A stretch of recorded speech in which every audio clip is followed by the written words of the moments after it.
Assalamualaikum warahmatullahi wabarakatuh. Perkenalkan, nama saya Dani Ananda, saya dari kelas PPAA. Di sini saya akan menjelaskan tentang lembaga-lembaga pendidikan.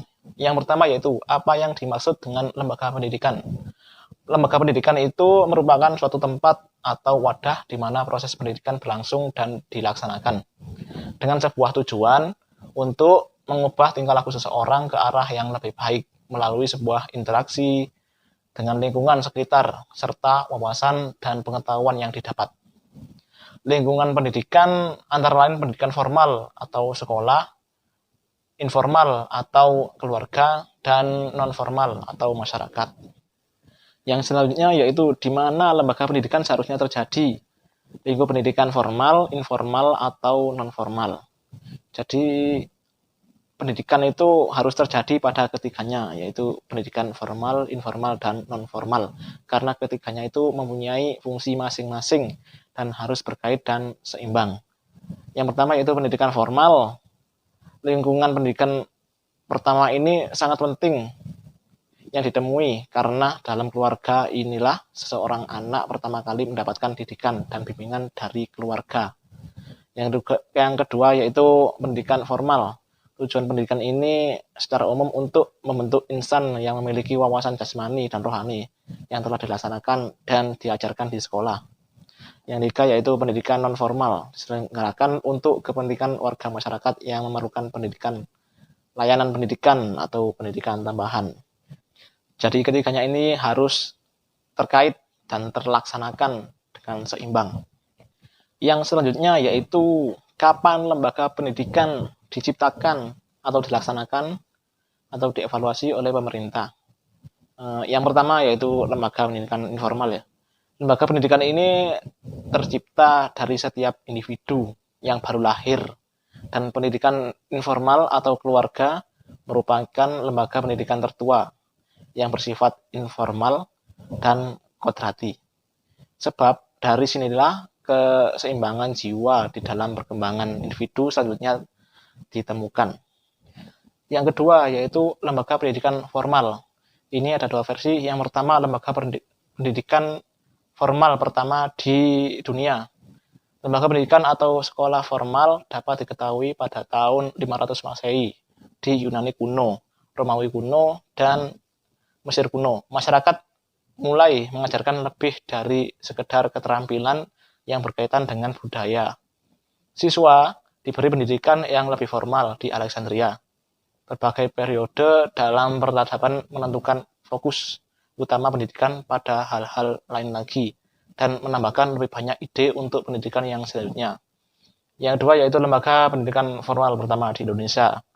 Lembaga pendidikan pertama yang diciptakan di Indonesia yaitu pada masa Belanda yang saat itu pendidikan pada mulanya bersifat kedaerahan.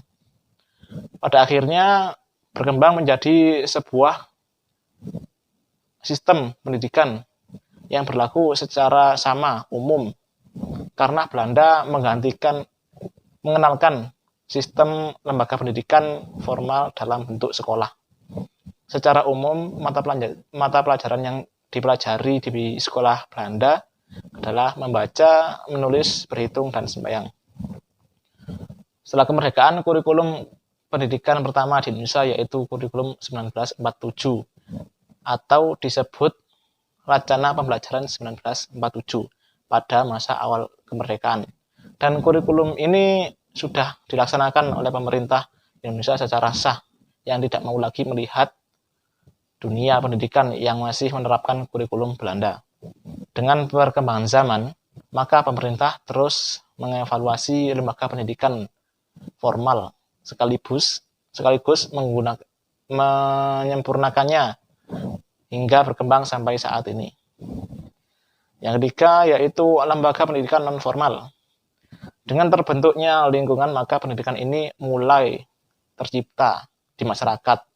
Dan walaupun merupakan pendidikan ketiga setelah pendidikan formal dan informal, lembaga pendidikan ini memiliki pengaruh yang sangat besar terhadap perkembangan pribadi seseorang. Yang selanjutnya yaitu siapakah tokoh atau pelopor yang menjelaskan mengenai lembaga pendidikan. Yang pertama yaitu Profesor Dr. Umar Tirta Harja dan Dr. Andes Lasula. Yang kedua yaitu Dr. Andes Haji Abu Ahmadi dan Dr. Andes Nur Uhbiati. Yang ketiga Hizbullah, dan yang keempat Nung Rakiyati dan kawan-kawan. Yang selanjutnya yaitu mengapa lembaga pendidikan perlu dibahas dan diperhatikan. Karena lembaga pendidikan memegang peranan yang sangat penting dalam proses peningkatan kualitas sumber daya manusia dan merupakan suatu proses yang terintegrasi dengan proses peningkatan kualitas sumber daya manusia itu sendiri. Dan pemerintah adalah pemeran yang penting yang akan berupaya mewujudkan amanat tersebut melalui berbagai usaha pembangunan pendidikan yang lebih berkualitas, melalui perkembangan dan perbaikan kurikulum dan sistem evaluasi, perbaikan sarana pendidikan, pengembangan dan pengadaan materi, serta pelatihan bagi guru dan tenaga pendidikan yang lainnya.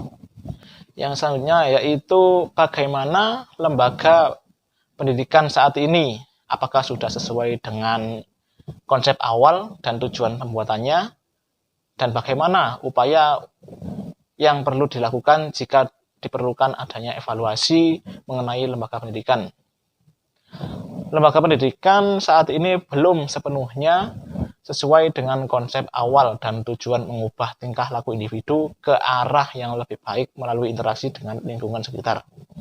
Karena masih banyak ditemukan remaja atau pelajar yang etikanya kurang baik.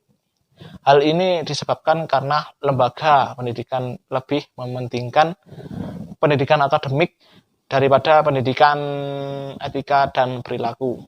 Upaya yang bisa dilakukan apabila diperlukan evaluasi adalah memperbanyak pendidikan etika dan perilaku terhadap pelajar.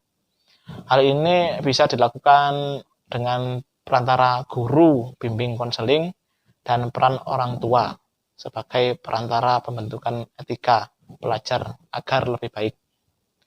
Dan juga perbaikan kurikulum dengan menyambungkan antara pendidikan akademik dengan pendidikan etika dan perilaku. Itulah penjelasan dari saya tentang lembaga-lembaga pendidikan. Apabila kurang jelas atau terlalu singkat, mohon maaf yang sebesar-besarnya. Ihdinas siratal mustaqim. Wassalamualaikum warahmatullahi wabarakatuh.